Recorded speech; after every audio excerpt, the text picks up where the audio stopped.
More moves are coming for the New York Knicks as after the team went out and signed PJ Tucker to a full contract, they are now getting ready to unleash a secret weapon for this team as because of a contract stipulation, we have a lot to discuss with the New York Knicks and how they are about to pull off something that's going to make them so much better for the playoffs, and we're going to break it all down. What's up, guys? Welcome back to Knicks Digest. It's Chris here. Hope you guys are having a good day. Let's jump into it as always. Guys, if you're part of that 64% that's not subscribed to Knicks Digest, this is the place to be for all New York Knicks content. We have multiple videos every single day. We're having a bunch of fun on this channel. We are closing in on 13,000 subscribers, less than 50 away, so make sure to smash that subscribe button.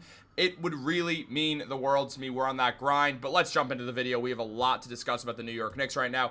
Leon Rose and the New York Knicks have multiple moves incoming after that PJ Tucker signing. Now, look, I just did a video sort of discussing how this is going to lead to PJ Tucker since he's on a 1+1 deal where he's on the rest of the year this year and then has a team option for next season. The Knicks are going to accept that in order to pull off a trade for PJ Tucker. Now, I did a full video on that, so make sure to go check that one out where we dive into the depth of it all. But really quickly, in regards to this situation, the Knicks essentially get to mess with the salary cap and get essentially just a human trade exception in PJ Tucker as they're going to move him over the offseason in some sort of trade that has not been revealed yet for what that's going to be, but we're going to update you on, so make sure to subscribe so you don't miss that. But also, talking about the New York Knicks and where they are making another move, and that was revealed to be very clear by Knicks insider Ian Begley. Now, Begley, he said that PJ Tucker's rest of the season deal with the Knicks will leave them with enough room under the second apron to add another veteran free agent at the end of the regular season. And Knicks people have appreciated Tucker's off-the-court impact and the vocal approach during his 2-week stint with the club. The player and the team have an agreement, plan to finalize it shortly. It's been finalized now. In the scenario above, the Knicks would need to waive a player in order to create room on roster to sign another free agent. So Leon Rose fully planning to bring in a new player for this team as well. However, it takes waiving someone. Now, if you ask me a week ago or two, who would they waive to do so? It'd be pretty clearly Delon Wright. However, Delon Wright, with the injuries to every Knicks point guard outside of Tyler Kolek, that means Jalen Brunson, Deuce McBride, Cameron Payne, all of them went down with injuries. Now, Deuce McBride and Cameron Payne are both very close to returning, according to Tom Thibodeau. On top of that, and we will do a full video breaking that down as well and the implications that's going to have, so make sure to subscribe. We have a bunch of fun stuff coming, obviously, but I'm going to stop telling you guys to do that and start talking about the Knicks more. Look, so where the New York Knicks stand right now, things are really, really important to have a very well-rounded team come the playoffs. The Knicks clearly still have some holes to fill, and this is not a finished product for this team. And guess what? By the end of this season, it's not going to be the finished product yet either. The Knicks clearly have a bench issue, and that's not fully going to get fixed this season. They are going to use that mid-level exception over the offseason to bring in a bench player to help score and do some other work for this team. Now, Landry Shamet's production has been huge for the Knicks. It's one of the reasons why, despite missing out on the 3 point guards that I just mentioned in Brunson, Deuce, and Payne, the Knicks are still doing well without Jalen Brunson. Since Brunson went down, the team is 8-6, which is very, very nice to play that well without your superstar point guard. Now, they do have a superstar center in Karl-Anthony Towns, but at the same time, you're still missing the engine of this team in Jalen Brunson, and you're still playing very, very good, very, very good brand of basketball. So that's important to note here. However, the big thing is here, the Knicks are not done adding guys to this roster, and the question is, who are they going to waive? Now, it still could be Delon Wright, because despite the fact that Delon Wright's gotten minutes, those are going to go away once Deuce McBride and Cameron Payne come back, or presumably. So, essentially, we know that Deuce McBride's always going to be over Delon. Deuce is a long-term player for this Knicks team. He's the backup guard. He's the sixth man. So, obviously, Deuce is going to get those minutes over Payne, or, over Payne, but also over Delon Wright and Tyler Kolek as well. So, who are the New York Knicks going to waive? Now, the answer was clear, as I mentioned a few days ago, when it would have been Tyler Kolek. However, that's no longer the case. Or, not Tyler Kolek, Delon Wright. I can't even speak right now, guys. What's going on? But look, Delon Wright would have been the guy, but now he's gotten minutes. He's started some games for the Knicks, and he's been good. He's averaging 4 points and 2 assists with 1.5 rebounds in the 11 games he's played for the Knicks this season, not counting the games that he started where his numbers have been even better. He's had really good moments with the Knicks. He's shooting 37.5% from 3, which is huge considering he was shooting 24% from 3 on the season when he joined the Knicks. On top of that, he was shooting 25% from the field when he joined the Knicks. He's shooting 48.6% from the field with the Knicks in these bigger moments where he's getting starting minutes now, playing 15 minutes per game in total. He's also getting nearly a steal per game. And again, these minutes are, or these stats are a bit deflated because the fact that he was playing some bench time. However, Delon's been good recently for the Knicks, and he's a very good defender. It's going to make it tough for the New York Knicks to waive him, and the Knicks like him a lot. So there is a world where they choose to not waive him, but they do want to bring in another player. And, well, guys, that player who they want to bring in, it feels like it's a pretty clear guy who you call Moses Brown. I mean, Moses Brown has shown that he is clearly not just an NBA level player, an NBA role level player, the way he's playing in the NBA G League. I mean, let's just take a look at some of the absurd numbers he's putting up. Moses Brown won G League Player of the Month last season. These are his stats: 23.6 points per game, 20 rebounds per game, 1.3 blocks, and shooting 67% from the field. This guy's averaging 23 and 20 for a month. That's absurd, guys. You guys know it's absurd. I know it's absurd.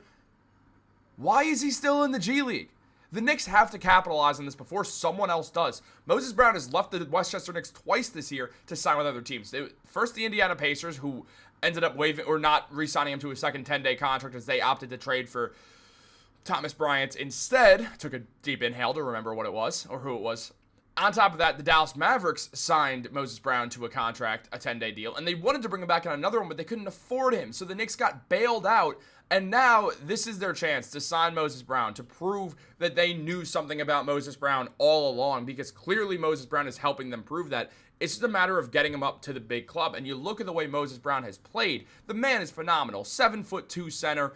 For the season, for his career in the G League, putting up 18 points and 17 rebounds per game. The man has been awesome. The Knicks have to capitalize on this. They need another big man. Mitchell Robinson still is not playing back-to-backs, and he's not going to all season. There's no back-to-backs in the playoffs, meaning we're not going to see Mitchell Robinson really get a ton of minutes or not get a ton of minutes, but really not get a ton of minutes down the stretch of the regular season, because whenever there's a back-to-back, you can count him out for the game, which I agree with. I'm not saying I disagree with the move. I'm just saying that because it's going to happen, the Knicks become short on big men. Now, Precious Achiuwa does play well in those games that Mitch is not there because Precious feels more confident, knowing that he won't get pulled as quickly, so there is that. But still, adding Moses Brown gives you depth. What if there's an injury? No matter who it is to, Karl-Anthony Towns, Mitchell Robinson, Precious Achiuwa, if one of those three gets injured, you are at two big men. And Precious is not a true center because he's only 6'8". So that makes things very, very difficult. Moses Brown gives you that insurance. He solves all those problems. He's proven he can play at the NBA level as well. I mean, the Knicks signed PJ Tucker,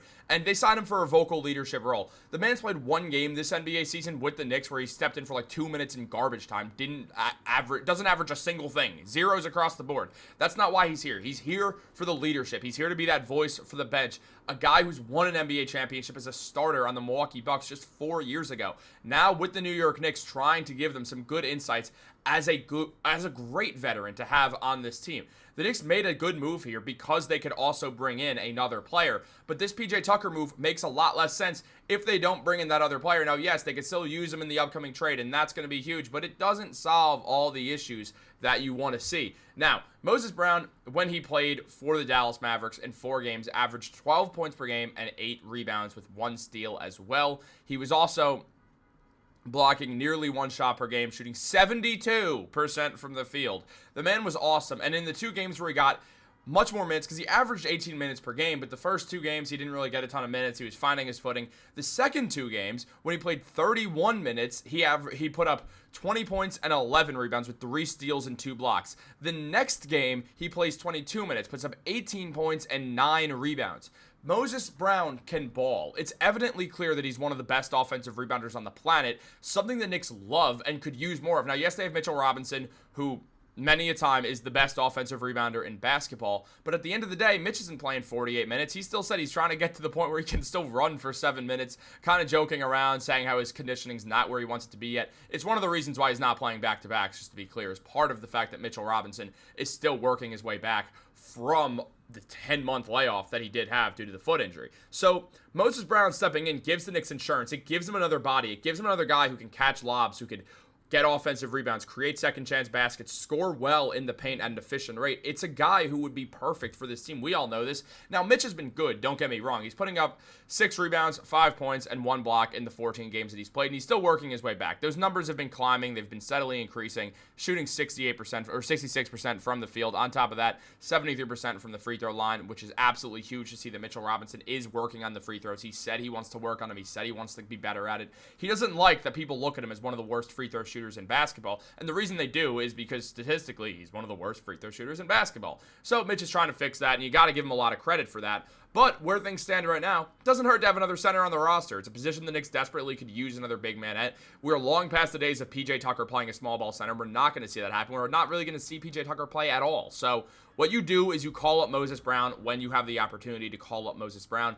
That is the move you make. It's evidently clear that's the move you make. And if you make that, then you are in very, very good position for the New York Knicks to have a deep roster at multiple positions going into the NBA playoffs when they have that 8.5, 9-man roster come out. I mean, or 9-man lineup, because what we're looking at is the starting 5 healthy.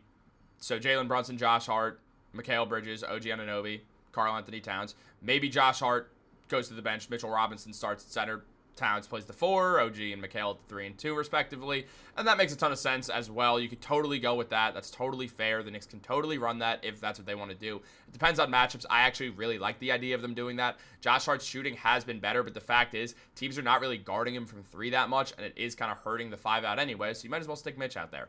But also I think Josh Hart with the bench would make the bench a lot more efficient with scoring the ball. Not just with Josh, but also with guys like Landry Shamet, who have really been performing well, and Deuce McBride, just because they would get more stability with a leader like Josh Hart out there, who's also one of the best players on the team. I think it would help them a lot. Also, you could have Mikal play with the bench a little bit. You could have Josh Hart sub in for Mikal, be the first sub, and then sort of work things around with that. Also have Josh Hart and Deuce come in for Mikal and Mitchell Robinson, respectively, and have that kind of work out so the Knicks can have a bit of a 5-out or a more spaced out lineup than Josh Hart and Mitch on the floor at the same time. But again, Josh is hitting more of his threes now, so that is something to note. But guys, I really want to see the Knicks do this. I think it's evidently clear the Knicks should, but what do you think? Let me know in the comments down below. Like this video, subscribe, turn on post notifications. Have a great day, guys, and go Knicks.